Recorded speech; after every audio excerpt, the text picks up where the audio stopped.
Ibnu As-Samak Az-Zahid bertemu sama Khalifah Harun Ar-Rasyid. Ibnu As-Samak bertanya, wahai Khalifah, berapa kamu akan bayar satu teguk air jika engkau harus membayarnya? Khalifah tahu jemaah, harga seteguk air kalau dihalangi mati jemaah. Ibu bisa nggak makan 2 hari, hidup nggak kira-kira kalau nggak makan 2 hari? Kemungkinannya masih hidup. Tapi kalau nggak minum akan bahaya. Lebih bahaya nggak makan atau lebih bahaya nggak minum? Nggak minum. Beliau tahu harga satu teguk air itu berapa. Kata Khalifah Harun Ar-Rasyid, beliau mengatakan, aku demi satu teguk air yang masuk ke kerongkonganku, aku siap membayar setengah dari hartaku, setengah dari kekuasaanku. Saking taunya jemaah, harga seteguk air mahalnya luar biasa. Lalu kata Ibnu As-Samak Az-Zahid, beliau bilang lagi sama Khalifah Harun Ar-Rasyid, wahai Khalifah, kalau air yang satu teguk tadi kamu minum, bismillah, glek. Setelahnya dia masuk ke dalam perutmu, lalu dia tidak bisa keluar lewat jalur keluarnya, artinya mohon maaf, nggak bisa buang air kecil. Wahai Khalifah, kalau anda minum air lalu anda nggak bisa mengeluarkannya, nggak bisa buang air kecil, berapa anda akan bayar demi anda bisa buang air kecil? Kata Khalifah Harun Ar-Rasyid, aku akan berikan setengah kekuasaanku nya lagi, atau setengahnya lagi kekuasaanku, dan aku akan berikan lagi setengah dari hartaku. Habis semua kekuasaan, habis semua hartanya hanya untuk seteguk air dan hanya untuk buang air kecil. Apa kata Ibnu As-Samak Az-Zahid? Beliau mengatakan, wahai Khalifah, semua harta yang kau punya, semua kekuasaan yang engkau miliki, itu enggak ada apa-apanya dibanding seteguk air yang setiap hari kau minum, dibanding dengan air kecil yang kau buang lewat jalurnya setiap hari. Allahu Akbar walillahilham. Kita sering ngerasa gak punya, kadang kita sering ngerasa miskin, padahal sebenarnya kita yang paling kaya. Mata bisa melihat, sudah kaya. Air minum yang bisa diteguk melewati kerongkongan, sudah kaya. Setelah dia masuk ke dalam perut lalu bisa keluar lewat tempatnya, sudah kaya. Berapa anda harus bayar kalau ternyata keganjel nggak bisa keluar? Berapa anda harus bayar kalau ternyata kerongkongan anda nggak mampu menampung atau dilewati air? Setiap kali air minum tumpah lagi, setiap kali makan tumpah lagi, muntah lagi. Berapa harus kita bayar ini semua nikmat dari Allah? Hadirin jamaah yang dirahmati Allah, makanya tukar dunia dengan caranya tunggangi dunia supaya dapat kebaikan-kebaikan. Hidup ini lagi nanam kebaikan. Panennya ya di dunia panen, di akhirat panen lagi. Hadirin berjuangnya sekarang, tapi boleh jadi yang panen 2 tahun lagi, 4 tahun lagi, 5 tahun lagi, 10 tahun lagi. Atau hadirin mungkin 10 tahun belum panen, yang panen anaknya, cucunya, cicitnya. 2008 ada seorang kakek tinggal di Solo, punya cucu sekolah di pondok pesantren. Waktu cucunya libur, kakek ini menulis untuk menyambut cucunya yang datang di papan tulis. Sang kakek menulis di papan tulis sambutan buat cucunya. Selamat datang cucuku yang salih, kamu akan menghafal Al-Quran, kamu akan pergi ke Mekah, Madinah. Dia nyambut cucunya pulang dari pesantren. Begitu masuk, di pintunya itu ada tulisan begitu, selamat datang cucuku yang salih, kamu akan menjadi penghafal Al-Quran, kamu akan berangkat ke Mekah, Madinah. Apa perasaan sang cucu melihat sambutan sang kakek? Teringat, terngiang-ngiang, terus tertempel di dalam dada, terus terfikirkan dalam benak. Cucu yang salih, hafal Al-Quran, pergi ke Mekah dan Madinah. Cucu ini membawa semangat terus belajar. Akhirnya dia belajar sungguh-sungguh di pondoknya. Akhirnya dia pelan-pelan menghafal Qur'annya. Akhirnya dia pelan-pelan menjadi penghafal Qur'an. Akhirnya pelan-pelan Allah izinkan ke Mekah, Madinah. Akhirnya pelan-pelan setiap yang ditanam kakeknya dari tulisan di pintu saat cucunya liburan ke rumah kakeknya, pelan-pelan Allah perkenankan. Jadi sebenarnya hari ini tanaman kita di beberapa tahun yang lalu. Jamaah, siapa yang berhak memanen cabai adalah dia yang nanam cabai. Siapa yang berhak memanen terong adalah dia yang menanam terong. Siapa yang berhak memanen jagung adalah dia yang menanam jagung. Tanaman hadirin bentuk nanti representasi anak dan cucu. Tanam yang baik-baik. Anak melihat ibunya ngaji, ibu saya sering ngaji. Besok saat ibunda nggak ada, ibunda akan diceritain terus. Waktu cucunya bertanya, Mama, yang Uti itu kayak apa sih, Ma? Papa, yang kakung tuh kayak apa sih, Pa? Lalu anak kita akan cerita sama cucu kita, dulu yang Uti tuh rajin ngaji, dulu yang kakung tuh rajin ngaji. Gak pernah gak ngaji. Setiap subuh gelap-gelap pasti ngaji. Pernah yang akung tuh dulu naik motor, terus qadarullah motornya kehabisan bensin, gak balik, didorong motornya sampai ke tempat ngaji. Tuh bakal jadi cerita jamaah. Cucu yang mendengarkan bahwa oh leluhurnya adalah suka ngaji, taat, dia pelan-pelan akan mengekor, mengikuti bagaimana atasnya dengan seizin Allah. Semuanya izin Allah. Hadirin, makanya hidup kita tinggal yang seberapa ini pakai untuk ninggalin yang baik-baik, supaya rekam jejaknya anak-anak kita baik, cucu-cucu kita baik, dan semuanya adalah kebaikan. Kita lanjut ayat 76. Muttaqiina ala rafrafin khudrin wa abqarin hisan.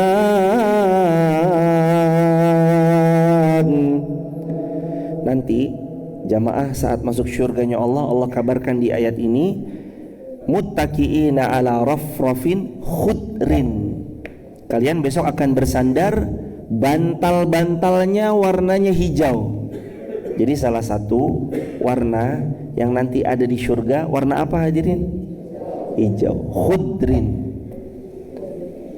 ahbar, warna hijau. Kalau jamaah nanti suka warna hijau, jamaah senang, karena Rasulullah SAW selain suka warna putih, Rasul juga suka warna hijau. Preferensi warnanya Rasulullah tuh, kalau nggak putih, hijau.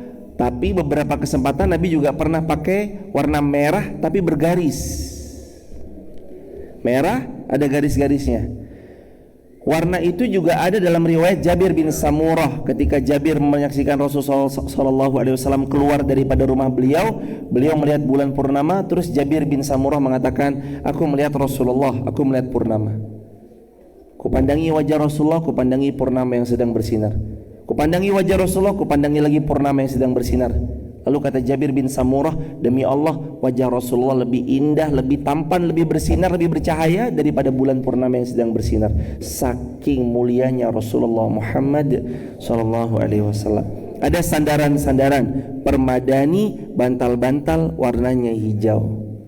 Apa maknanya? Jamaah di sana aktivitasnya adalah aktivitas yang semuanya menyenangkan. Nggak ada lagi sedih, capek. Kalau di dunia ada capek nggak hadirin? Capek. Ada lelah nggak? Ada. Ada sesuatu yang nggak membahagiakan nggak? Ada. Di surga nggak ada. Semuanya senang, semuanya bahagia, semuanya aktivitasnya itu aktivitas yang menenteramkan jiwa. Orang Jawa sering bilang kalau duduk bersandar ada bantal-bantal yang khudrin, hijau yang luar biasa menyejukkan pandangan mata, itu dimaknai leyeh, sambil santai, leyeh nanti jamaah. Dan termasuk kata ulama, Kenapa kok kalimatnya muttaqiina ala rafrafin khudrin? Warnanya hijau. Kenapa kok hijau disebut? Karena mata ini cenderung lebih nikmat memandang yang hijau daripada yang selain hijau. Mata lebih condong suka memandang rumput, hijauan, pohon-pohon yang rindang daripada yang kosong melompong tanpa ada nuansa hijau sama sekali. Kalau di sini ada arsitek, mohon izin, atau teman-teman yang menonton adalah seorang arsitek, mohon izin. Salah satu rumah yang cukup digemari adalah terutama yang tinggal di wilayah urban, kota-kota besar yang lahannya kecil, sempit. Bagaimanapun caranya, walaupun lahannya sempit, bangunan itu harus ada unsur tanamannya. Kenapa? Karena feeling secara psikologi, itu dia akan lebih cenderung kena di hati saat pulang ke rumah melihat ada hijauan daripada datar flat nggak ada hijauan dalam rumahnya. Itulah rahasianya kenapa warnanya hijau. Kalau jamaah mah Masya Allah pekarangannya luas-luas. Dulu waktu jamaah punya anak, jamaah nggak mikirin anaknya banyak atau sedikit, nyucinya juga nggak pakai mesin cuci, tapi bahagia ya jamaah, bahagia. Pekarangannya luas, ada ayam berkokok, ada satu tanaman di depan rumah.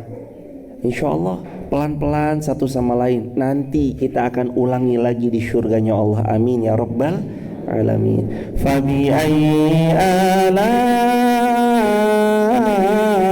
rabbikuma tukadziban. Lalu nikmat Allah mana lagi yang mau didustakan? Terus ayat terakhir, Tabarakasmu rabbika dzil jalali wal ikram.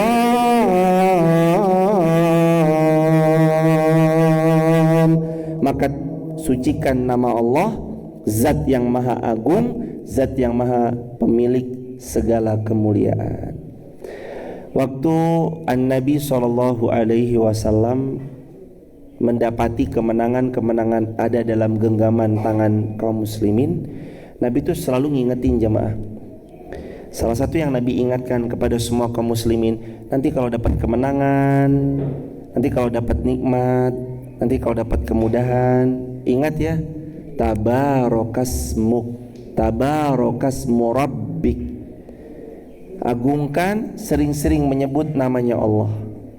Kalau dapat kemenangan, nama Allah disebut. Kalau dapat kemudahan, nama Allah yang diingat. Kalau dapat kebahagiaan, Allah yang selalu diulang-ulang untuk dihadirkan, bukan yang lain. Hadirin, siapa yang memberikan hadirin harta sampai hari ini? Allah. Gak lucu, teman-teman tulis di kolom komentar ya. Maka gak lucu kalau ada seseorang yang dititipi sombong dengan barang titipannya. Kan Allah yang titipi, hambaku ini hartanya aku titipkan padamu ya, sekian. Allah nitipin ke kita 1 juta, lah kok kita sombong sama 1 juta yang Allah titipkan? Kan lucu, menyombongkan barang titipan. Maka gak layak kita merasa sombong dengan barang titipan. Harta ya punya Allah, kesehatan ya dari siapa? Allah. Ilmu yang mudah diamalkan itu karunia dari siapa? Allah.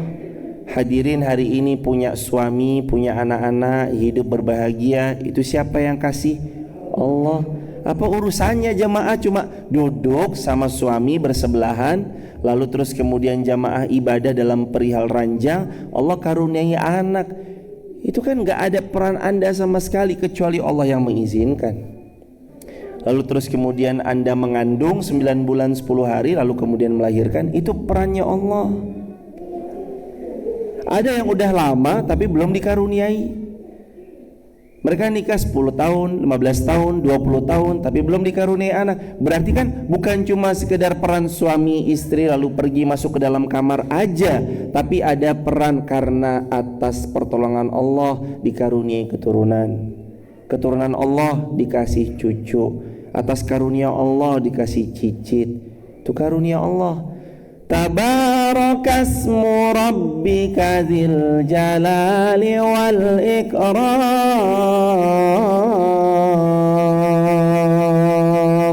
Harus tahu yang disebut gak boleh makhluk, tapi yang disebut adalah Allah. Nyebut Allah sesering mungkin. Pujian itu emang karena Allah nutup aib kita. Kalau dibongkar, disingkap semua aib kita, orang muntah ngelihat kita, hadirin.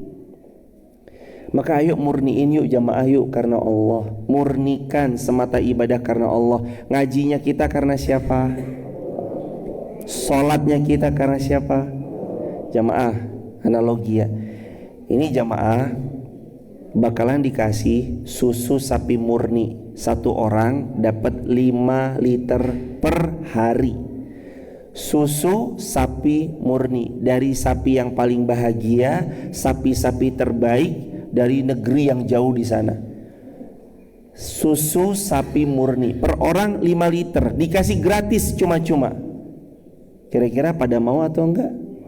Mau. Tapi susu sapi murni 5 liter itu per 5 liternya dicampur kotoran sapi 1 sendok teh. Kira-kira mau diterima atau enggak? Kenapa? Lah kan cuma 1 sendok. Mau diterima? Jawabannya karena kecampuran kotoran sapi. Sama ibadah kalau kecampuran, mohon maaf, pertele dunia, perkara pujian dunia. Kenapa datang ngaji? Ya supaya dipuji. Kenapa datang ngaji? Ya nggak enakan sama tetangga. Kenapa datang ngaji? Ya karena ingin dapatkan A, dapatkan B. Cuma karena itu persis kayak susu yang murni 5 liter kecampuran tai sapi 1 sendok. Itu wah ya Allah jamaah, gak mudah tapi harus latihan. Awalnya yang datang ke sini karena gak enakan, awalnya yang datang ke sini karena diajak temen, awalnya yang datang ke sini karena perkara dunia, pengen dapat dunia, pengen dapat A, B, C, X, Y, Z. Pelan-pelan diganti, pelan-pelan diapain? Ganti. Niatnya hanya cari ridhonya, jangan yang lain jamaah. Gak apa-apa jamaah nanti Masya Allah datang ke sini ngajak orang tuh gak apa-apa, ngajak anaknya gak apa-apa, ngajak keluarganya gak apa-apa, ngajak suaminya, ngajak istrinya, ngajak orang tuanya, teman-teman anak-anak muda Wonosobo, ajak semuanya yang bisa diajak, ajak aja gak apa-apa. Karena kita juga pengennya masuk surga bareng-bareng. Tapi yang ada di hati gak boleh siapapun kecuali cuma ada Allah. Kadang pujian itu lebih racun daripada hinaan. Mohon maaf ya jamaah, orang tuh kalau dihina lebih semangat loh. Ada orang kalau dihina itu sakit sebentar karena hinaan, tapi dia larinya lebih kencang. Seperti kuda yang dipecut, makin dipecut larinya makin kencang. Tapi kadang kalau dipuji-puji, orang suka terlena dengan pujian, padahal dia lupa buruknya lebih banyak daripada pujiannya. Ada orang muji, wah ibu ini luar biasa, luar biasa, luar biasa, luar biasa. Akhirnya dia lupa, terlena sama pujian. Setelah terlena, binasa karena pujian. Makanya sesekali, kalau pas lagi bukan sesekali ya, tapi sesering mungkin saat dipuji tuh, ini mah semua Allah bukan saya. Kalau dihina jangan sakit hati, biasa aja jemaah. Tabarakasmu rabbika dzil jalali wal ikram. Agungkan nama Allah karena Allah pemilik ikram. Apa arti ikram? Karim, pemilik kemuliaan. Siapa yang paling mulia? Cuma Allah. Kita hina semua. Gak ada yang mulia. Orang tahu kita begini ya karena cuma tahu casingnya doang, gak tahu aslinya kayak apa. Makanya dihina biasa aja, gak bahaya jemaah. Oh dasar ibu dihina sama tetangga, ibu dihina sama orang, atau hadirin anak-anak muda yang datang dihina di sosial media. Ah dasar main lu kurang jauh, ah bla bla bla XYZ. Gak bahaya. dihina nggak bahaya sama sekali. Yang bahaya itu kalau Allah nanti murka sama kita, nah itu baru bahaya. Kalau jamaah dihina nggak bahaya, jamaah difitnah nggak bahaya. Selama masih yang memfitnah makhluk nggak bahaya. Yang menghina kita makhluk nggak bahaya. Tapi kalau sudah yang menghinakan Allah, yang membenci kita Allah, ini baru bahaya. Makanya kembalikan kepada ayat ini, tabarakasmu rabbika dzil jalali wal ikram. Harus tahu keagungan itu milik Allah. Apa artinya agung? Jalal. Apa artinya keagungan? Kebesaran, keagungan, kehebatan, kemuliaan, kemuliaan, ikram. Kebesaran, keagungan, kehebatan, kedahsyatan itu cuma milik Allah. Wah hebat ya? Enggak, Allah yang hebat. Nih teman-teman tulis di kolom komentar, bukan kita yang hebat, tapi Allah yang menghebatkan. Bukan kita yang hebat, tapi Allah yang menghebatkan. Bukan kita yang mampu, tapi Allah yang memampukan. Ini cerita kemarin, persis ketika kemarin kami lagi safar kemarin. Ada orang jemaah punya kakak kaya raya. Dia gak kepikiran bisa berangkat haji dengan uangnya, tapi dia pengen berangkat haji. Gak kepikiran bisa haji dengan uangnya, karena mohon maaf, dalam keadaan miskinnya luar biasa. Daftar hajinya aja gak kepikiran karena gak punya uang. Tapi dia yakin sama Allahnya. Dia punya doa setiap subuh, doa duha, doa zuhur, asar, maghrib, isya, doa tahajud, merengek lagi, minta sama Allah kayak anak kecil yang terus nangis kepada Allah Subhanahu wa taala. Ya Allah izinkan, ya Allah mudahkan. Hamba kalau ngelihat uang hamba gak bisa, tapi izinkan hamba bisa berkunjung ke rumahmu, berhaji, berumrah. Dia punya kakak kaya raya. Ya namanya juga keluarga ya jamaah. Saat kakak kita kaya raya, ya nek kitanya biasa aja kan, yo kakak kita juga nolong seadanya tuh jamaah pasti. Kadang-kala kan begitu. Kakaknya ini sakit stadium 4 atau berapa gitu.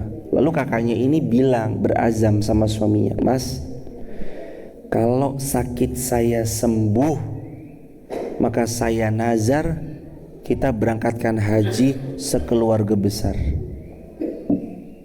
Dengan izin Allah sakitnya sembuh, nazarnya ditunaikan, itu semua keluarganya diberangkatin haji semuanya jemaah. Hajinya yang ketika dari hotelnya keluar langsung pelataran Masjidil Haram. Hotelnya bintang 5 keluar langsung pelataran Masjidil Haram. Begitulah beliau cerita. Saya benar-benar karunia Allah. Gak ada uang sama sekali. Kalau bicara tentang uang, kami bukan orang yang punya, tapi ini nazar dari kakak yang sembuh dari penyakitnya. Kami sekeluarga diberangkatkan. Allahu Akbar walillahil hamd. Makanya lagi-lagi hadirin, jangan pernah bilang enggak ya, tapi pegang ayat ini, tabarakasmu rabbika dzil jalali wal ikram. Yang agung itu cuma Allah, yang mulia itu cuma Allah. Jangan ada kata-kata saya mah saya. Kita bilang gak bisa, tapi kalau Allah manggil bisa apa? Allah bakal datangkan. Kita bilang gak mungkin, kalau Allah bilang aku yang memungkinkan, apa daya kita jamaah? Allah sudah memungkinkan. Ini berlaku untuk semua case, bukan cuma dalam bab hajian, berlaku dalam semua soal. Amal baik itu jamaah cuma perlu baik sangka sama Allah.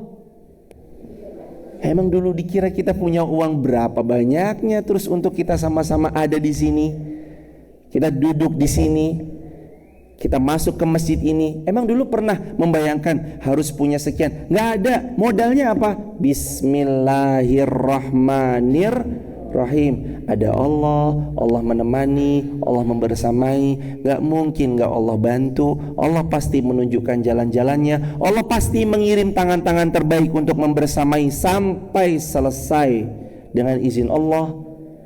Apakah dulu pernah berpikir, terbayang ada uang yang harus banyak dulu? Enggak, ternyata yang perlu kita pegang sejak awal sebagai pondasi, sebagai akar yang kuat, pondasi itu bernama Tabarakasmu Rabbika Dzil Jalali wal Ikram. Surga sama baik sangka. Udah jamaah tuh gak usah mikir, ya Allah, kalau dengar kajian tentang mati, aduh belum siap Ustadz. Udah jamaah gak usah mikir belum siap. Yang sekarang jamaah pikir, beramal soleh aja banyak-banyak. Tapi dosa saya waktu masa muda tuh, ya Allah, yang gelut, yang nyolong mangga, yang nuker sendal pas Jumatan.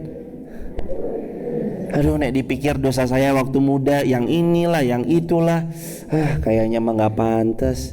Belum lagi yang dosa riba lah, belum lagi yang dosa-dosa besar, pernah berbuat syirik, pernah minta supaya laris, datang supaya kepada dukun, orang yang tidak pintar supaya dagangannya laris. Aduh, dosa saya mah banyak banget. Jamaah gak usah mikir itu, yang penting sekarang beramal sholih. Karena Nabi bersabda, sabda Nabi yang mulia sallallahu alaihi wasallam, wa atbi'is sayyi'ah hasanata tamhuha. Udah toh, beramal soleh aja, nanti yang buruk dihapus, kata Nabi SAW. Wa'at bi'is sayyi'ah. Kalau dulu kamu pernah berbuat salah, keliru, maksiat, hasanata tamhuha. Sekarang berbuat baik, niscaya hasanata tamhuha. Kebaikan itu menghapus keburukan di masa lalumu. Jangan takut ya jamaah. Orang mah takut mati. Gak usah takut, mati mah pasti. Yang penting siap mati. Siap mati tapi ya jangan konyol. Siap mati yuk lompat dari gedung lantai 17, ya ini mati konyol namanya. Siap mati diiringi dengan persiapan. Kan kita tahu mau mudik ke Jakarta, kira-kira bekal 2000 nyampe Jakarta enggak? Yo minimal Sinar Jaya 127.500. Gojek dari terminal Sinar Jaya sampai ke rumah, gojeknya katakanlah 50.000. Berarti kan harus siap uang 175.500. Itu belum makanan, yo berarti siap uang 300.000 aman.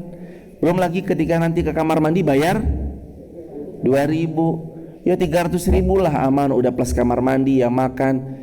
Itu kalau mau mudik ke Jakarta. Mau mudik ke surganya Allah, bekalnya harus punya dari sekarang. Udah jangan mikir ntar mati gimana. Yuk mati bismillah, insyaallah ya ayat Tuhan nafsul mutmainnah. Wahai jiwanya tenang, sini kamu pulang. Udah nikmati aja. Yang sekarang kita lakukan, kalau ada acara ngaji, mangkat ngaji. Kalau ada Quran, baca Quran. Kalau ada kenceleng kotak lewat, dimasukkan. Walaupun cuma 100 perak, masukin aja. Kalau ada video baik, sebarin. Kalau ada kesempatan untuk derma, yo derma. Udah yang baik wes, yang buruk tinggalin. Yang memanipulasi, yang tidak amanah, uang orang dikemplang, ada hutang gak dibayar, nih tinggalin jamaah. Hadirin harus tahu ya jamaah, hutang itu membuat pemilik hutang gak boleh masuk surga sampai hutangnya lunas. Mudah-mudahan yang punya hutang semuanya lunas tahun ini insyaallah. Amin. Ini punya hutang semua jamaah. Bismillah lah jamaah, ayolah pelan-pelan. Udah jamaah nikmati yang halal, yang haram jauhi. Orang dan jauhi dari harta-harta haram, karena harta haram berpengaruh ya. Orang nih yang makan harta yang halal sama yang nyepil nyicip harta-harta yang haram, nanti perilakunya beda, outputnya beda, hasilnya beda. Orang ngemplang duitnya orang, gak amanah, gak jujur, bawa kabur uangnya orang, catat baik-baik. Mungkin dia bisa leha-leha pada awalnya, Mungkin dia bisa, haha, duitnya saya kemplang, gak saya balikin. Awalnya mungkin dia leha-leha, tapi hakul yakin kalau dia gak taubat sama Allah, dia gak punya niat baik balikin uangnya orang yang pernah dia zalimi, bakal binasa hidupnya, binasa hidupnya, binasa hidupnya. Dan orang, ini ibu-ibu yang pernah ngutangin orang jok gak dibalikin, atau pernah ditipu sama orang, dikhianati sama orang, terus orang itu gak minta maaf sama jamaah, pegang baik-baik, Allah akan ganti di luar dari yang kita telah ikhlaskan atas seizin Allah. Yakin jamaah sama Allah.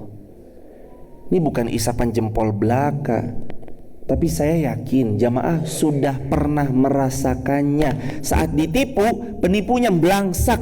Jamaah yang ngelos dodo juga awalnya. Gimana Ustadz, ditipu 500.000, mana itu uang terakhir, mana itu ini, mana itu ini.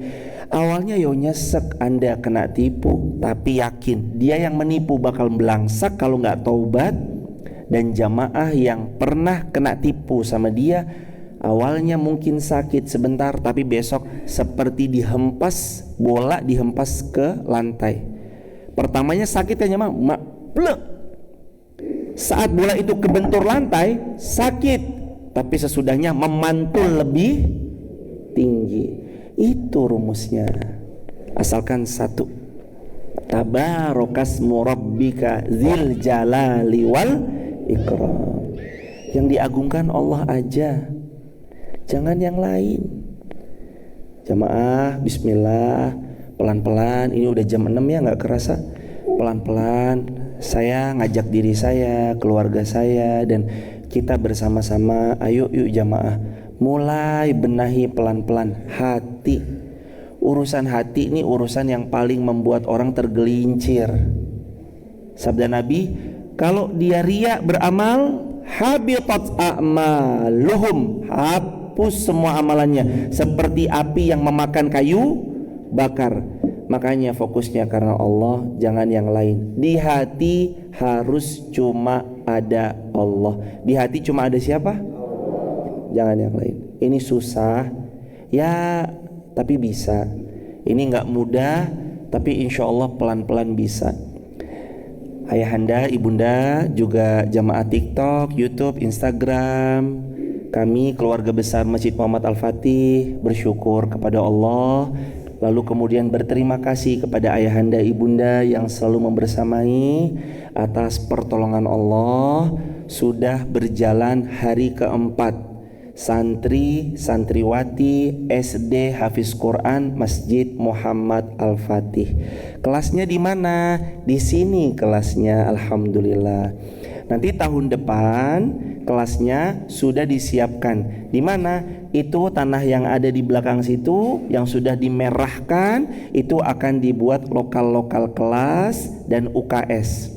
Bisa 4 kelas kira-kira, atau bahkan mungkin bisa 5 kelas. Antara 4 sampai 5 kelas akan dibuat di sana, dan kami benar-benar minta tolong sama Allah supaya Allah terus membersamai kita, dikirim guru-guru terbaik yang nanti ngajarin putra-putri dan buah hati kita. Alhamdulillah ada Ustazah Zumroh Hafiz Quran 30 juz, Ustazah Iyos, Ustadz Ilham yang jamaah tadi tahu bacaan Qurannya ketika beliau mengimami kita bersama-sama.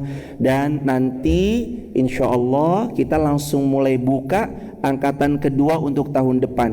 Jadi jamaah yang mau inden, anak-anaknya mau inden sekolah Hafiz Quran, fokusnya adalah ngafalin Quran, 90% tentang ilmu agama, ngajarin wudu, ngajarin sholat duha, ngajarin tilawah Quran, deresin zikir pagi dan zikir petang. Itu jamaah bisa mulai inden dari sekarang, karena insya Allah mudah-mudahan di tahun depan insya Allah akan lebih semarak lagi dan lebih ramai yang membersamai biidznillah. Jamaah, alhamdulillah juga lantai atas plafon rangkanya semua telah terpasang. Jamaah bisa lihat dari luar sebelah sana. Insya Allah akhir Oktober 2023 lantai 2 selesai dan mudah-mudahan bisa kita langsung gunakan. Dan 2024 ini info juga buat teman-teman, 2024 kita buka Ma'had Tahfiz Al-Quran Ma'had Ali atau lulus SMA umur 16 sampai 25 belum menikah yang mau punya komitmen ngafal Quran selama 2 tahun akan disiapkan tahun besok 2024 diampu oleh gurunda kita Ustadz Faisal Wahidina, sama kami juga akan membersamai. Nanti pelan-pelan asramanya disiapkan di belakang kediaman Ustadz Ilham dan kediaman Ustadz Herman, akan disiapkan asrama yang insya Allah representatif di sana tahun 2024. Jadi nanti insya Allah mudah-mudahan persis seperti visi misinya Masjid Muhammad Al-Fatih, masjid penghafal Al-Quran, tadabbur Quran setiap subuh sudah. Dan mudah-mudahan insya Allah kita terus bisa belajar sampai nanti kita diwafatkan Allah Subhanahu Wa Taala. Terima kasih banyak ya jamaah sudah membersamai dari benar-benar ini dulu rawa-rawa, terus kemudian kita bareng-bareng ikhtiar, alhamdulillah sampai bisa ditempatin, alhamdulillah insya Allah semakin barokah. Kami cuma mohon satu aja, didoakan, mohon didoakan ya jamaah. Kalau pas sujud, kalau pas lagi selepas beramal salih, tolong nitip doa supaya Masjid Muhammad Al-Fatih dan semua segenap keluarga besarnya, ya pengurusnya, ya jamaahnya, mudah-mudahan semuanya istiqomah, semuanya amanah. Ini yang paling penting nih, semuanya amanah, semuanya istiqomah, semuanya nanti penuh barokah. Baik jamaah yang dirahmati Allah, kami persilahkan kalau ada yang mau bertanya, waktu dan tempat dipersilahkan. Dan kami juga perkenankan kalau ada yang mohon izin kerja atau masuk ke kantor, monggo gak apa-apa ditinggal aja jamaah. Kalau ada yang mungkin dinas, gak apa-apa ditinggal aja. Barakallahu fikum. Waktu dan tempat untuk tanya jawab dipersilahkan Pak Waluyo. Pak Waluyo, Ayahanda, silakan Ayahanda. Boleh pakai ini biar terdengar. Oh ya, buat teman-teman yang mau bergabung di grup WhatsApp kajian kami, silakan tap link di bio ya, sebut nama, asal kota, asal negara. Kalau ada yang mau membersamai dalam kebaikan amal jariah, wakaf jariah dari pembangunan kompleks SD-nya maupun masjidnya, teman-teman juga bisa tap link di bio ya. Niatkan apa yang diniatkan, sampaikan di WhatsApp tersebut. Barakallah. Barakallah. Silakan ya. Ya, terima kasih. Assalamualaikum warahmatullahi wabarakatuh. Ya, mohon tanya Pak Ustadz soal utang piutang. Semisal kita memberikan atau kita punya memberikan utang ke seseorang dan sudah jatuh tempo belum dikembalikan sekian lama. Nah, yang saya tanyakan, saya pernah dengar siapa yang memberikan seseorang utang dan sudah jatuh tempo, maka sama saja mendapatkan pahala seperti pahala itu Pak, amal jariah ya, iya seperti itu. Dan juga semisal kita yang tadi disampaikan sama Pak Ustadz, kita misal kena tipu sekian juta misalkan ya, nah, nantinya di akhirat itu apakah ada pengadilan, ada balasan atau ada hukumannya? Terima kasih.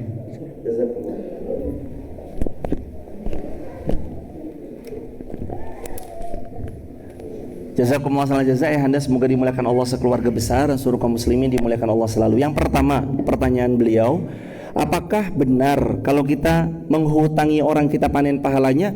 Jawaban baginda Rasulullah SAW, sabda Nabi Muhammad SAW, siapa yang menghutangi orang lain, maka setiap hari dia dihitung sedekah setengah dari nominal yang dia hutangi. Jadi kalau kita ngutangin 100.000 sama orang, dihitung setiap hari sampai dilunasi seperti seolah bersedekah 50.000.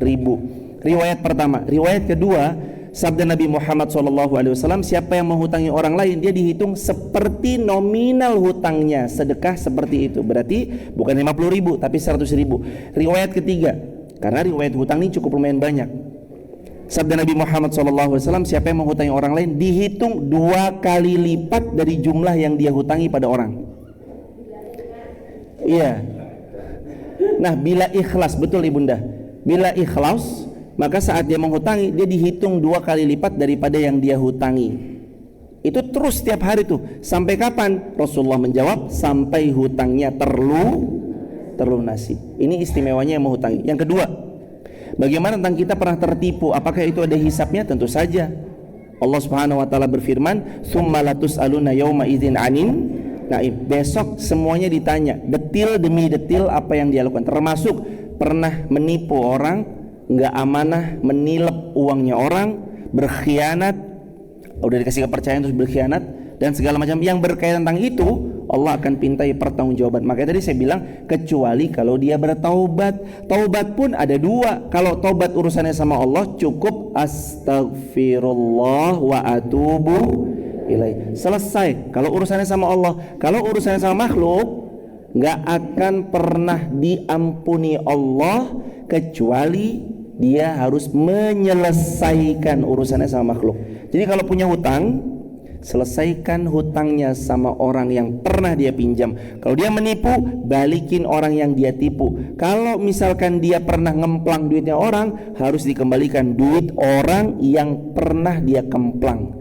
Atau dia pernah curang nih, markup harga, nggak amanah, dikasih amanah daripada orang lain lalu dia berkhianat, maka dia harus kembalikan detil per detilnya. Sama manusia, baru lewat Allah akan ampuni. Makanya beda. Ada hakul adami yang nggak boleh dilupa. Ada hakullah, urusannya sama Allah. Hakul adami, urusannya sama manusia. Maka jamaah, ini yang bahaya tuh kalau sama Allah mah tinggal istighfar. Yang bahaya tuh kalau sama manusia. Balikin dulu. Ya Ustadz, pengen balikin, udah saya pengen tobat sekarang, tapi saya nggak tahu orangnya di mana. Sedekah atas nama beliau. Jamaah udah nyari di Facebook nggak ketemu, TikTok nggak ketemu, nyari di sosial media nggak ketemu, maka jamaah nanti silahkan sedekah atas nama orang itu. Ya Allah, ini saya mau bayar utang tapi orangnya nggak tahu kemana. Bismillah, atas nama orang itu ya Allah, Engkau tahu siapa dia. Bismillah, lunas insyaallah. Itu tentang hakul adami. Jadi jangan sembarangan. Hak adami itu berat. Urusan anak Adam harus selesai dulu sesama urusan anak Adam. Kalau enggak, sampai kiamat bakal dituntut. Waliyazubillahi min dzalik. Ada lagi pertanyaan hadirin? Fadhol, Pak, fadhol.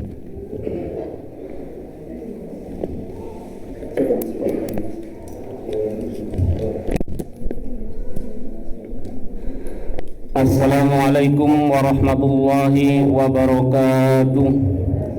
Pertanyaannya tentang amal soleh Pak Ustadz. Bismillahirrahmanirrahim. Wa may yuti'illaha wa rasulahu fa ulaika ma'al ladzina an'ama Allahu 'alaihim minan nabiyyin was-siddiqin was-suhada'i was-sholihin wa hasuna ulaika rafiqa. Shadaqallahul azim. An-Nisa ayat 69. Pertanyaannya Pak Ustadz, Allah berjanji akan menyetandarkan amal kita kepada Rasul, Nabi dan para suhada. Sementara umur kita mungkin kalau Allah menghendaki 70 tahun Pak Ustadz. Sementara untuk 0 umur sampai 15 masa balik belum terhitung. Dan kita untuk Islam yang sebenarnya mulai umur 40-an tahun Pak Ustadz. Sementara kalau Allah menghendaki umur 70, berarti masih sisa umur 30 tahun. Bagaimana Allah melipat gandakan untuk masuk surga Pak Ustadz?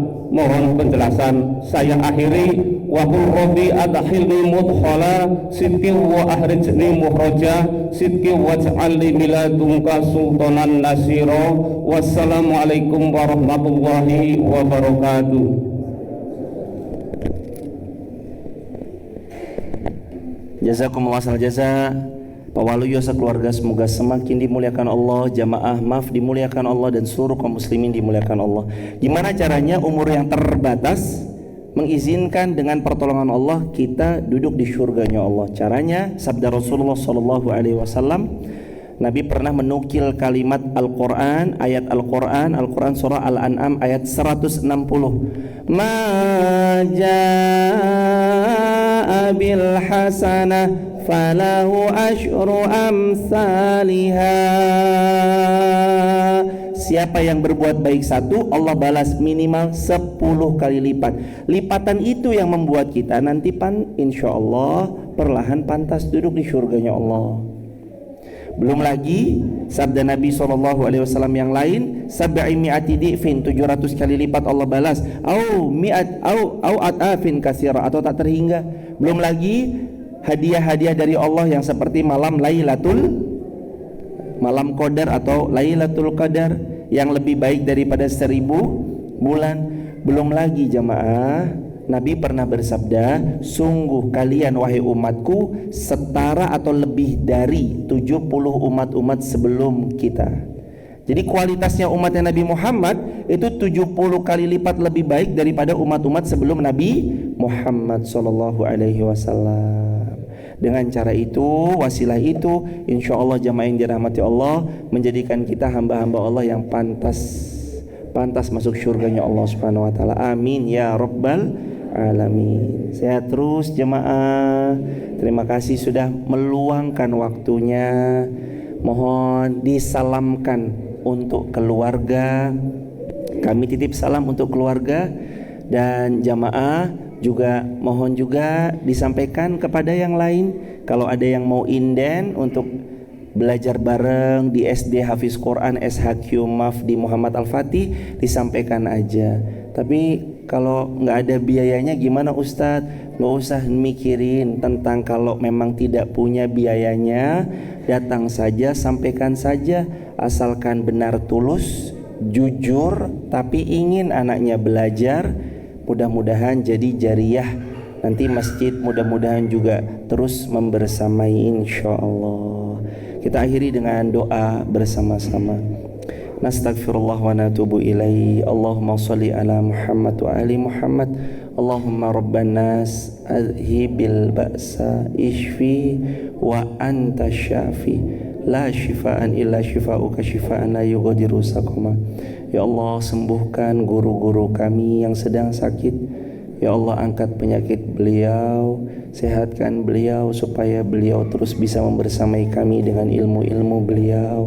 Mudahkan kami terus istiqomah, terus semangat dalam berjihad, mencari ilmu, menimba ilmu selagi beliau guru-guru kami masih bisa membersamai.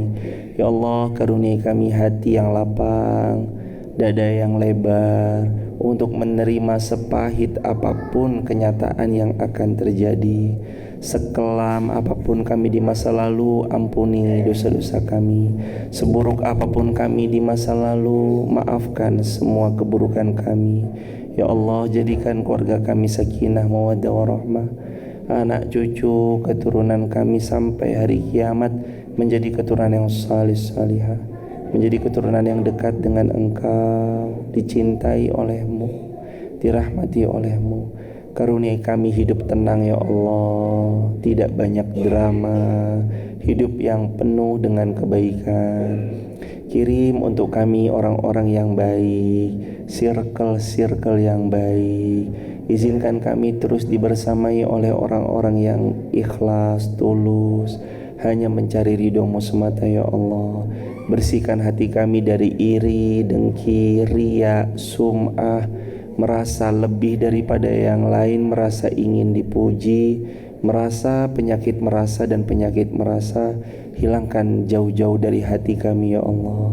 Ya Allah, mudahkan tangan ini berderma, fikir ini terus berfikir tentang agungnya Engkau, hati ini terus berzikir kepada Engkau. Diamnya kami adalah mengingat-Mu, berdirinya kami terus mengingat-Mu, duduk dan berbaringnya kami adalah terus mengingat-Mu. Mudahkan ya Allah, kami sedang berikhtiar untuk membangun kawasan yang mudah-mudahan Engkau ridhoi, kawasan yang di dalamnya banyak para penghafal Al-Quran. Mudahkan berkahi ridhoi ya Allah Masjid Muhammad Al-Fatih. Mudahkan, berkahi, ridhoi ya Allah SD Hafiz Quran Masjid Muhammad Al-Fatih. Ya Allah, berkahi, ridhoi, rahmati Ma'had Hafiz Quran Masjid Muhammad Al-Fatih, dan ridhoi semua masjid, semua sekolah, dan semua ma'had, semua pondok pesantren di seluruh dunia ini milik seluruh kaum muslimin. Izinkan kami semua kelak berkumpul kembali di syurga-Mu ya Allah. Izinkan kami punya iman yang istiqomah. Wafatkan kami dan seluruh kaum muslimin di tanah suci Mekkah atau tanah suci Madinah. Makamkan kami ya Allah di pemakaman Ma'la atau pemakaman Baqi ya Allah. Dan izinkan mudah-mudahan kami wafat husnul khatimah. Rabbana atina fid dunya hasanah wa fil akhirati hasanah wa qina adzabannar. Alhamdulillahi rabbil alamin. Teman-teman TikTok, YouTube, Instagram, terima kasih juga sudah membersamai jamaah. Terima kasih meluangkan waktu. Kalau ada yang mau bergabung di grup WhatsApp kajian kami, silakan tap link di bio, sebut nama, asal kota, asal negaranya.